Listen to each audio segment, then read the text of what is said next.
Vermin. Technical aids. BD0847 from April 4, 1939, taken from book number 17.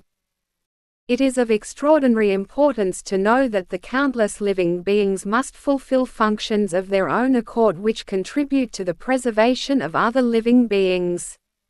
This is the case, for example, with all flying insects, because at the same time their ingestion of food is the cause of the transfer of the finest dust particles and thus serves to fertilize the plant world.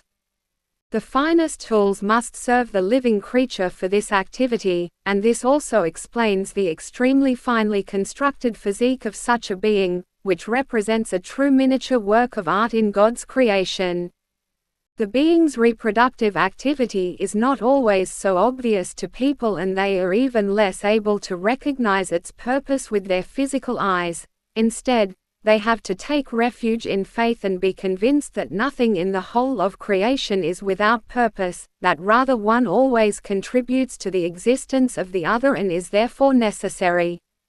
Even what you humans call vermin is in a certain respect necessary for the continued existence of other living beings, and incidentally they also have the spiritual task of being bearers of infinitely many spiritual entities, and not least to test the human being's necessary power of resistance through their earthly activity.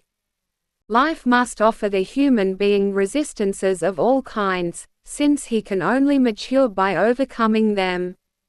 What sometimes seems unbearable to you can, on the other hand, even serve to increase your well-being physically, for you again do not know the many dangers to which the body would be exposed without the small and very small living beings that are constantly active to reduce them, some of which you are not able to see with your physical eyes.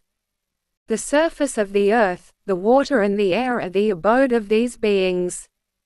Through the technical inventions of men, the presence of the smallest living beings, which are invisible to the naked eye, has been established, but your knowledge only extends to a part of the infinitely many living beings, for creation is, as it were, composed of the tiniest living beings, which again are in themselves a pure work of wonder and illustrate the wisdom and omnipotence of God to him who is able to see with spiritual eyes and to the perfect Spirit standing in the light. Amen.